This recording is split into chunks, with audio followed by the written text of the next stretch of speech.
마을에 있는 쇼펜하우어는 독일 철학자 아르투르 쇼펜하우어의 사상을 현대인의 관점에서 재해석한 책으로, 특히 인생의 중반기에 접어든 사람들이 삶을 성찰하고 더 나은 삶의 태도를 찾을 수 있도록 돕습니다. 삶의 변화점인 마흔의 나이, 불확실한 중년의 삶에서 안정과 내면의 평화를 찾기 위한 철학적 길잡이 역할을 합니다. 마흔에 읽는 쇼펜하우어의 도서 내용의 결론인 40대 행복을 찾아가는 6가지 관점에 대해 요약하여 읽어드립니다. 행복한 순간은 너무나 짧다. 만족. 행복이 짧고 고통이 길게 느껴지는 이유는 행복이 찰나의 짧은 꿈처럼 느껴지는 반면 고통은 현실적으로 느껴지기 때문이다. 이를 증명하듯이 한국인의 일생이 80년이라고 할 때 평생 웃는 시간은 고작 한 달밖에 되지 않는다는 조사 결과가 있었다. 하루에 웃는 시간이 90초뿐이다. 반면 걱정하고 근심하는 시간은 하루 3시간으로 조사돼 평생 10년이나 걱정하며 사는 것으로 나타났다. 최근 뇌과학이 밝혀낸 바에 따르면 인간은 대개 일생 동안 50만 번 이상 웃는다. 대체적으로 나이가 어릴수록 웃음이 많고 연령이 높아질수록 그 빈도가 줄어든다고 한다. 50만 번이 아주 많아 보이지만 생애를 기준으로 환산하면 웃는 시간은 짧다고 할 수 있다. 웃음이 줄어드는 이유는 행복한 감정을 제대로 파악하지 못한 이유도 있겠지만 뇌의 노화 같은 생리학적 퇴행도 꼽을 수 있고 사회적인 환경도 역할을 한다고 볼 수 있다. 행복은 항상 과거형이다. 쇼펜하우어는 행복이란 많은 경우 결핍에서 충족으로 넘어가는 짧은 순간이라고 말한다. 왜냐하면 늘 결핍은 인간에게 고통이지만 충족에서 과잉으로 넘어가면 권태, 지루함의 감정에 사로잡히기 때문이다. 행복은 그 사이의 짧은 만족의 순간이라고 할 수 있다. 우리가 행복을 즐기는 순간은 찰나와 같이 금방 지나간다. 영원하고 지속적인 행복이 없기 때문에 오히려 그런 작은 행복감에 만족할 수 있어야 한다. 행복은 멀고 크고 높은 곳에 있는 것이 아니라 일상 가까운 곳에 있다. 행복은 결핍이 채워질 때 느끼는 주관적인 만족감이다. 쇼펜하우어는 결핍에서 느끼는 불쾌에서 만족을 느끼는 쾌감으로 넘어가는 과정을 빠른 이행으로 봤다. 너무나 짧은 순간에 만족이 결정되기 때문에 행복과 불행의 차이는 기대보다 크지 않다. 인간이 불행한 이유는 여러 가지 결핍 때문인데 언젠가 그 결핍이 충족되면 행복감으로 넘어갈 수 있으나 그 지속도가 너무 짧다. 그래서 행복의 순간은 인지하지 못하고 지나는 경우가 많다. 영원한 행복이란 존재할 수 없다. 모든 쾌락은 단순히 결핍을 제거하고 긴장에서 벗어나는 것에 있으므로 오래 지속되지 않는다. 성공, 성취, 합격 등 우리가 행복했던 순간을 되돌아보면 너무나 짧았다는 것을 알 수 있다. 어려운 시험에 합격했다고 해서 그 기쁨이 몇 달씩 지속되지는 않는다. 인생의 큰 틀에서 보면 대부분 작은 것에서 행복이 이루어진다. 음식을 먹을 때 첫 숟가락, 사람을 처음 만났을 때 설렘, 첫 출근 등등이 우리의 결핍을 채워서 만족으로 넘어가는 단계인데 이때가 가장 행복하다. 행복은 빨리 잊혀진다. 또 다른 결핍이 우리를 기다리고 있기 때문이다. 우리는 미래에 어떤 일을 겪을지 알 수 없으며 그 고통을 견디면서 살아가게 된다. 그러므로 너무 큰 행복을 기대해선 안 된다. 자신에게 알맞은 행복이 있다. 일본의 소설가 무라카미 하루키의 소확행이라는 용어가 꽤 유행한 적이 있다. 소확행은 그의 에세이 랑게르한스의 섬의 오후에서 쓰인 말로 소소하지만 확실한 행복의 축약어다. 갓 구운 빵을 손으로 찢어 먹을 때, 서랍 안에 반듯하게 정리되어 있는 속옷을 볼 때 느끼는 행복과 마치 바쁜 일상에서 느끼는 작은 즐거움을 뜻한다. 작지만 확실하게 실현할 수 있는 행복이나 그런 행복을 추구하는 삶의 경향이다. 소소하지만 확실한 행복은 작은 만족에서 얻는다. 짧은 행복은 작을 수밖에 없다. 소식이 몸을 건강하게 하고 폭식이 건강을 해치듯이 행복은 소소한 것에서 찾아야 작고 짧은 행복을 즐길 수 있다. 행복은 늘 빠르게 지나가기 때문이다. 시간이나 젊음, 모든 것은 잠깐 머무르다 떠나가기 때문에 작은 쾌락에 만족할 줄 알아야 한다. 갈증을 채워주는 커피 한 잔이 정말 우리를 행복하게 하는 것처럼 말이다. 짧은 만남, 인연이 주는 작은 즐거움에 감사할 수 있어야 된다. 감당할 수 없는 너무 큰 행복, 만족은 따분함을 가져와 새로운 것을 찾게 만든다. 40대는 인생의 고통을 충분히 알기 시작한 나이다. 사회적으로 어느 정도 자리를 잡아 인정도 받고 인간관계의 폭도 넓어지고 결혼하여 자녀가 있는 경우도 있다. 성취한 만큼 책임도 늘어나면서 고통도 많아진다. 40대는 자신의 인생의 전체를 들여다봐야 한다. 인생의 시작과 함께 끝을 생각하면서 자신만의 계획이 필요할 때다. 현재는 두 번 다시 오지 않는다. 현재. 오늘이라는 날이 단 한 번뿐이고 두 번 다시는 찾아오지 않는 것임을 항시 명심하는 게 좋을 것이다. 현재를 살아라. 인간은 과거의 일에 대해 후회와 자책하는 일이 많다. 그렇게 하지 않았더라면 나의 현재는 더 나아졌을 것이라고 상상하는 것이다. 예를 들어 인간관계나 직업 선택에서 잘못된 판단을 인정하는 것이다. 또한 인간은 미래에 일어나지 않을 일을 걱정하는 일이 많다. 불확실한 죽음을 불안해하고 계획하는 일이 잘 되지 않을까 쓸데없는 의심을 하기도 한다. 감각이 무딘 동물이 현재에만 몰입하기 때문에 행복한 반면 상상력으로 만든 미래의 환영에 갇혀 사는 인간은 불행하다. 미래에 대한 지나친 기대나 희망은 행복의 바탕인 마음의 안정을 해칠 수 있다. 과거와 미래는 실제하지 않는다. 따라서 우리가 살아가는 현재에만 충실해야 한다. 쇼펜하우어는 말했다. 미래가 행복을 가져다 준다는 생각으로 급히 쫓아가는 반면에 현재는 거들떠 보지도 즐기지도 않고 지나쳐버리는 사람들이 있다. 현재만이 진실하고 현실적이고 확실한 것을 결코 잊어서는 안 된다. 우리는 오늘은 단 한 번뿐이라는 사실을 되새기며 현재를 의미로 채울 필요가 있다. 두 번 다시 오지 않을 현재 그 자체를 기분 좋게 받아들여 즐길 필요가 있다는 것이다. 우리는 오늘이 내일 다시 찾아올 것이라고 확신하는데 그것은 착각이다. 인생 전체를 구성하는 하루하루는 똑같은 것이 아니라 어제와 다른 늘 새로운 것이다. 현재의 가치를 늘 긍정적으로 평가할 수 있어야 된다.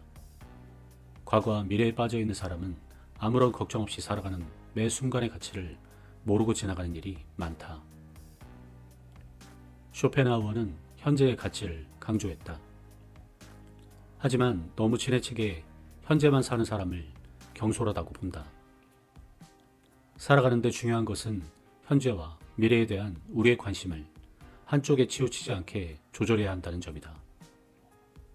과거에 일어난 일에 대한 불만이나 미래에 대한 우려 때문에 현재의 순간을 제대로 즐기지 못하는 것은 어리석다. 우리가 인생을 가치 있게 즐길 수 있는 시간은 오늘뿐이며 내일이 오늘의 반복이라는 것은 착각이다.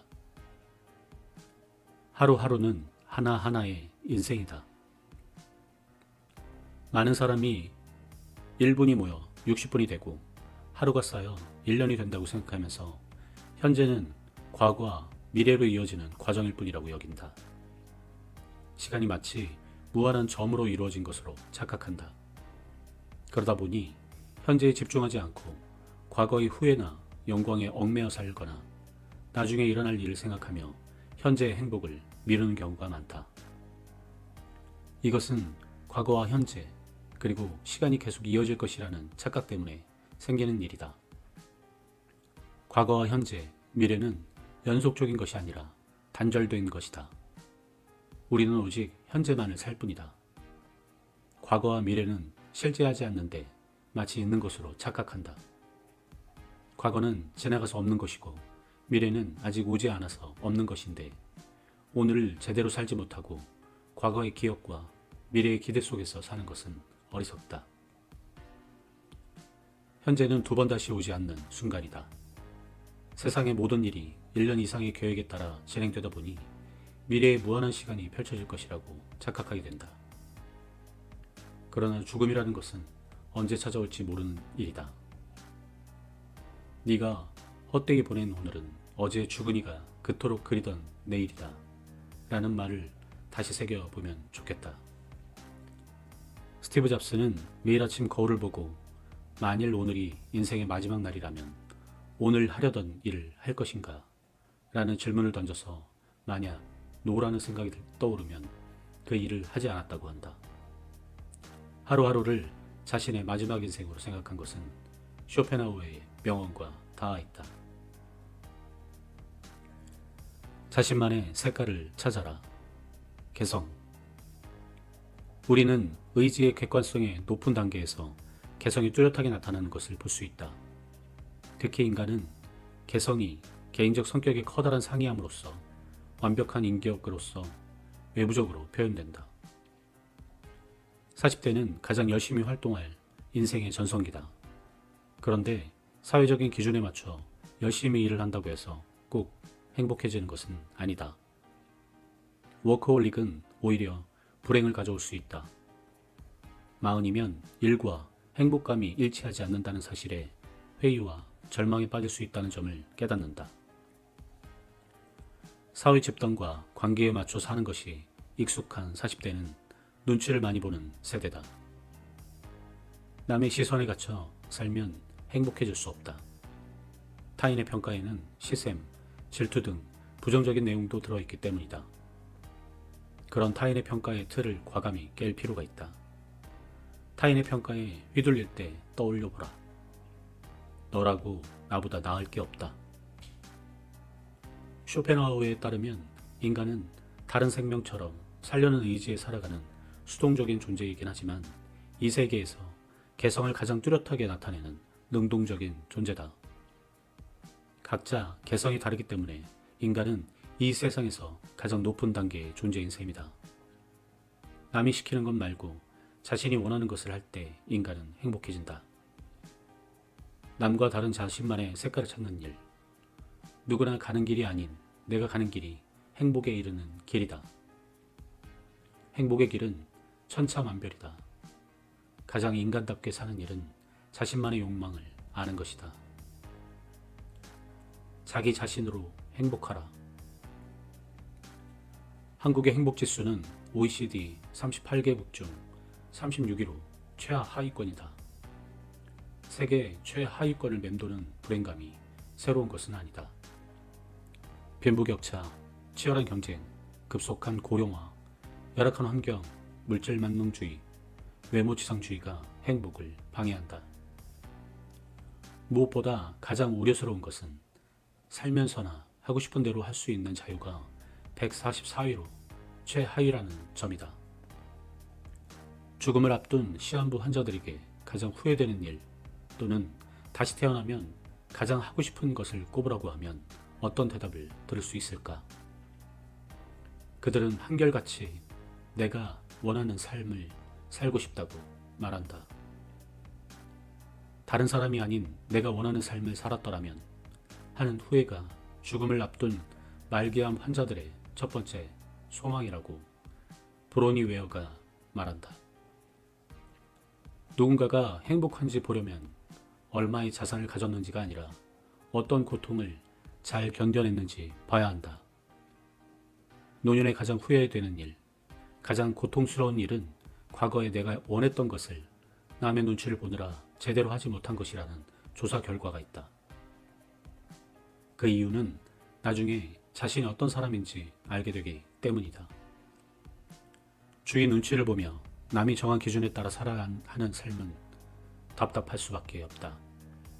내 마음대로 살기 어렵고 남의 눈치를 보는 것은 집단주의, 평준화된 교육 방식, 출세 지향주의 등의 원인이 있다. 그러다 보니 많은 사람이 좋아하는 몇 가지 대상에 집중될 수밖에 없다. 다른 사람과의 비교는 행복도를 낮추는 중요한 요인이다. 한국은 다른 나라에 비해 사회적 비교가 심한 편이며 그것에 따라 행복도가 낮아지는 경험은 노인층이 가장 많다고 한다. 마음부터는 개성이 뚜렷한 삶을 살아야 된다. 남의 기대와 욕망에 맞춰 살아선 안 된다. 삶을 위한 삶이라는 생존을 위해 자아실현이라는 가장 높은 욕구가 잊혀지면 안 된다. 겉보기에 사람들은 같은 지향점을 향해 걸어가고 있는 것 같지만 다른 곳을 보고 싶어 한다. 동일화되고 표준화된 대중문화의 영향력 때문에 많은 사람이 같은 것을 추구하며 살아간다. 그런 행복은 기만이다. 세상에는 늘 잘 알려진 유혹의 길이 있다. 성공, 행복, 명예, 부 등 행복으로 이끌 것으로 확신하는 통로다. 남들이 가는 길을 무작정 쫓는다면 적성도 맞지 않고 강요된 삶을 살게 된다. 결국 나중에 후회하게 될 것이다. 남을 따라서 같음을 추구하는 것은 낮은 단계의 욕망이다. 다름을 추구하는 것은 높은 단계의 욕망이다. 사회의 보편적인 기준에 맞춰 살면 갑갑하고 답답함을 느끼기 마련이다. 비록 크게 성공하지 못하고 큰 부자가 아니더라도 타인의 시선에 맞추지 않고 자기 자신의 흡족한 삶이면 충분하다. 나를 행복으로 이끄는 방법은 나의 욕망이 이끄는 대로 가는 것이다. 개성 있는 삶을 살기 위해 필요한 것은 자신의 욕망을 있는 그대로 긍정하는 태도다. 우선 남들이 전혀 알 수 없는 바, 나 자신만이 원하는 바, 할 수 있는 일, 그리고 타고난 재능과 성격을 이해해야 한다.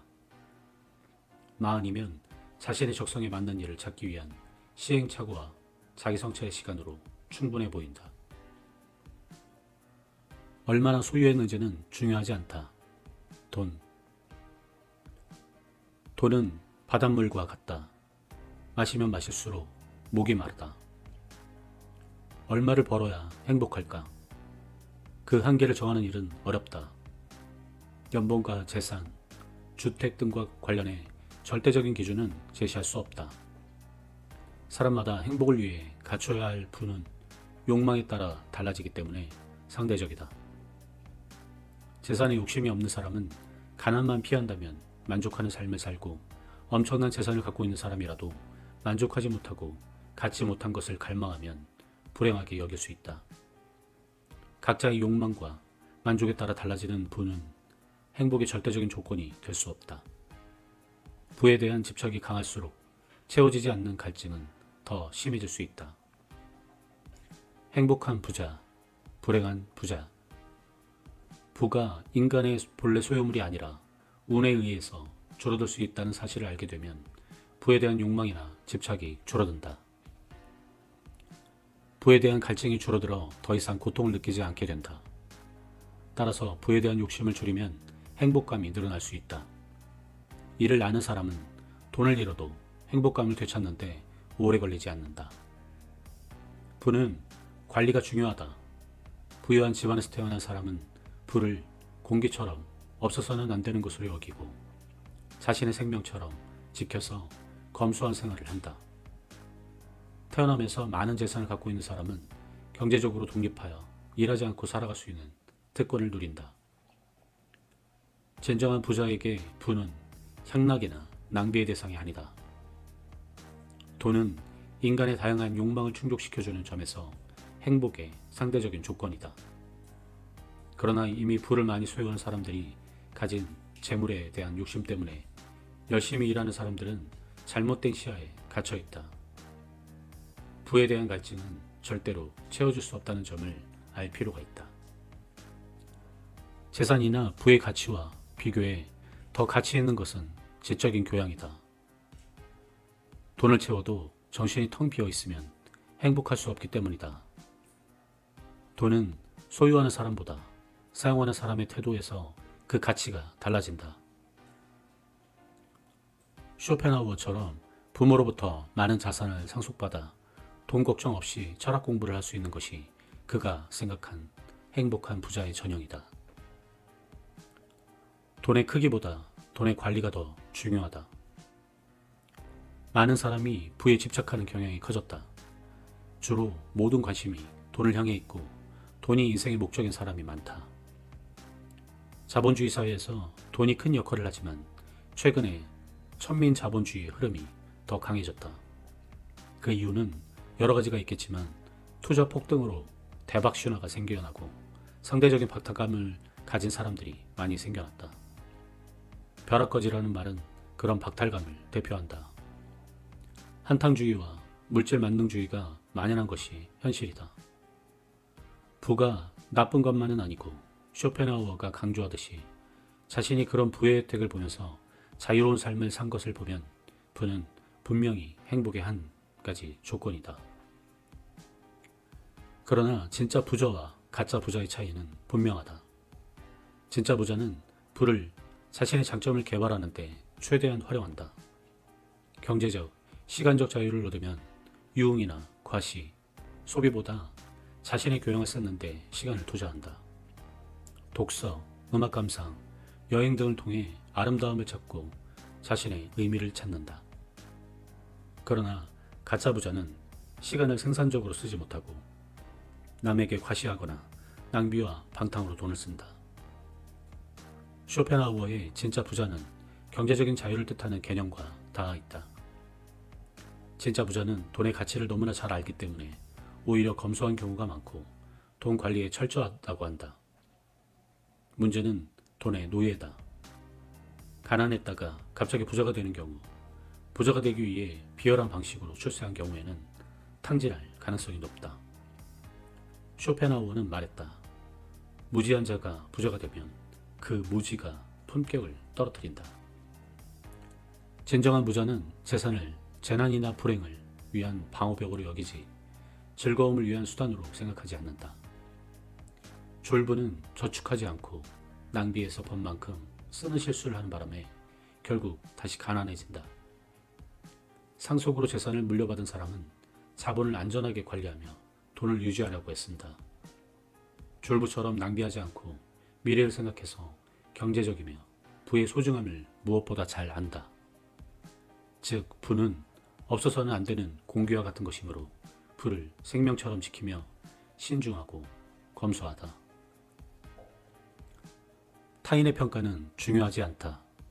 자존감. 나이가 40이 넘으면 살아가면서 주변 사람들의 평가를 마냥 무시할 수도 없다.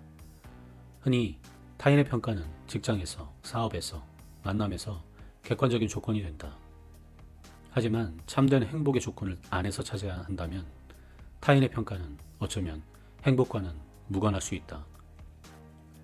쇼펜하우어에 따르면 타인의 눈에 비친 나의 모습은 명예, 지위, 명성, 출세 등으로 나타난다. 우리는 늘 타인에게 좋은 인상을 주려고 하고 좋은 평가를 얻으려고 노력한다.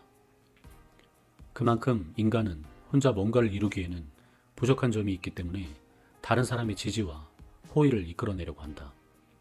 그래서 남에게 잘 보이기 위해 속임수를 사용하기도 하고 가면을 쓰기도 한다. 그러나 남에게 너무 잘 보이려고 의식하다 보면 눈치를 보게 되고 대화가 부자연스럽게 된다. 본래 자신의 모습보다 더 좋게 평가받으려는 허영심이 커지게 된다. 우리가 지나치게 신경 쓰는 타인의 의식이 얼마나 편협하고 변덕스러운 기분에 좌우되는지를 알게 되면 타인의 평가가 나에게 미치는 영향이 크지 않다는 것을 알게 된다. 쇼펜하우어는 타인의 시선에 지나치게 신경 쓰는 잘못된 예로 어느 죽음을 앞둔 사형수 이야기를 한다.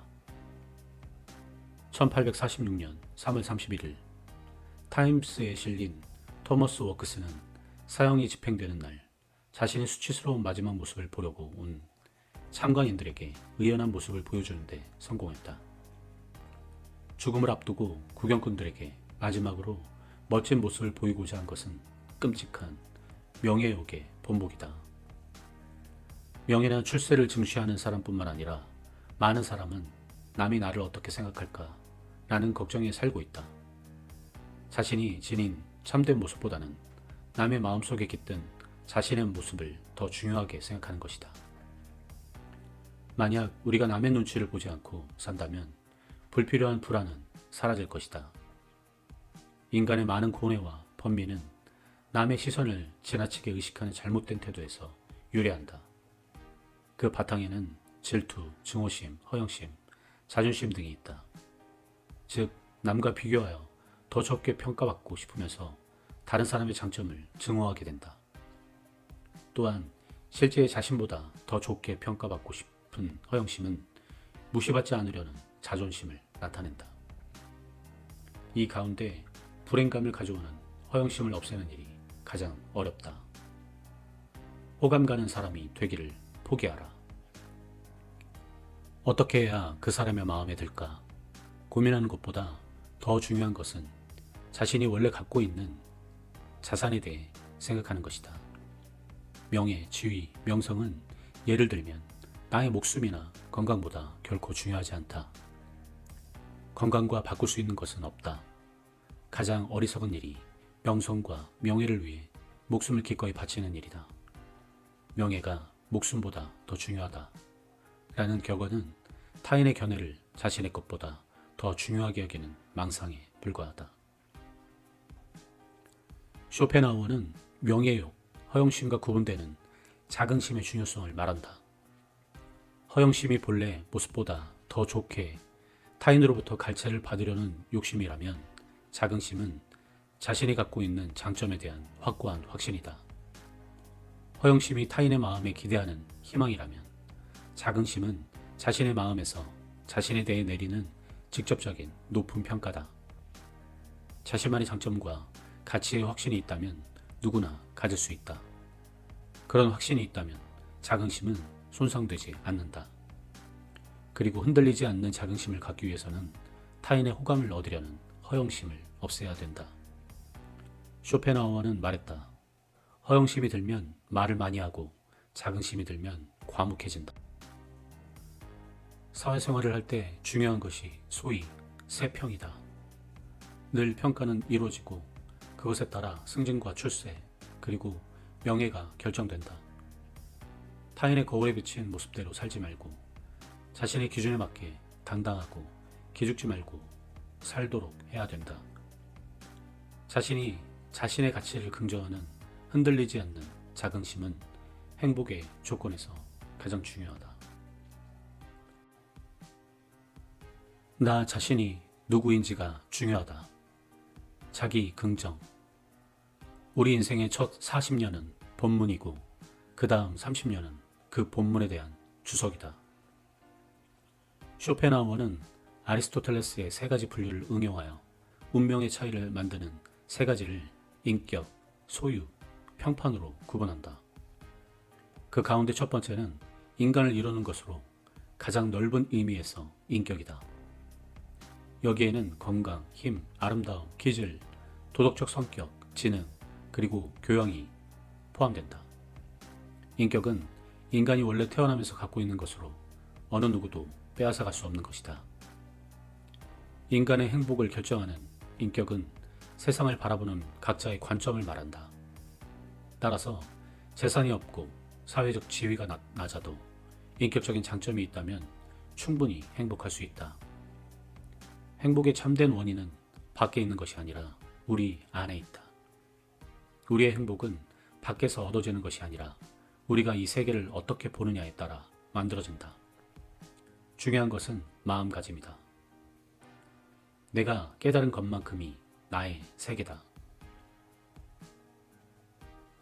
인간이 누릴 수 있는 행복의 한도는 각자의 개성에 의해 미리 정해져 있다. 특히 정신력의 한계에 따라 고상한 향유를 누릴 수 있는지 그렇지 못한지 그 능력이 최종적으로 정해진다. 쇼펜하우어에게 최고의 즐거움은 정신적인 즐거움이다. 정신력이 부족하면 외부 환경이 아무리 좋아도 평범한 행복을 느끼며 동물적인 쾌락, 저급한 사교나 유흥에 빠져들고 높은 정신력을 가진 사람은 독서와 사색, 그리고 저술 같은 활동에서 진정한 행복을 느낀다고 했다. 다시 강조하며 행복의 참된 조건은 객관적인 외부에서 찾는 것이 아니라 자신 안의 주관적인 조건에서 찾아야 한다. 개인의 행복은 지위나 재산과 같은 외적인 선에 의해 결정되는 것이 아니라 세계를 받아들여 의미를 구성하는 의식의 영향을 크게 받는다. 세상을 낙관적으로 보느냐, 비관적으로 보느냐는 그 사람의 관점, 정신력에 비례하는 것이다. 우리는 쇼펜하우어의 철학을 통해 이런 관점을 풍성하게 키울 수 있을 것이다. 40대가 어떻게 살아야 하는지의 문제는 누구에게나 해당되는 공통의 주제다. 10대, 20대, 30대를 거쳐 40대가 되어 인생에 대한 경험이 많아질수록 그것에 대한 나름의 해석이 덧붙어야 한다. 쇼펜하우어는 40대를 인생의 큰 분기점이라고 말한 적이 있다. 40대 이후는 지금까지 경험한 것에 대해 나름의 색깔을 더하는 해석의 과정이다. 쇼펜하우어는 행복을 바라보는 시각도 중요했지만 그보다 고통을 바라보는 관점을 더 갖추는 것을 중요하게 생각했다. 현명하게 품격을 쌓고 교양 있게 나이가 들기 위해서는 무엇보다 독서와 사색 그리고 자신에 대한 끊임없는 통찰이 필요하다. 아무 생각 없이 인생을 경험한다고 저절로 깨달음을 얻지는 못한다. 100년을 산다고 모두 지혜로운 사람이 될 수는 없다. 이 세상을 떠날 때 어떤 이는 무상하다고 한탄하지만 어떤 이는 소풍처럼 기쁜 마음으로 떠날 수도 있다. 자신이 보고 느낀 것이 그 삶의 전부다. 우리가 세상의 고통에 대해 굴복하지 않고 타인에 대해서도 늘 당당한 마음을 갖기 위해서는 삶의 지혜가 필요하다. 우리의 삶을 빼앗아가는 것은 운명밖에 없다. 죽는 순간까지 우리가 쇼펜하우어의 행복론에서 배워야 할 점들이다. 지금까지 마흔에 읽는 쇼펜하우어의 결론 40대 행복을 찾아가는 6가지 관점에 대해 읽어드렸습니다. 감사합니다.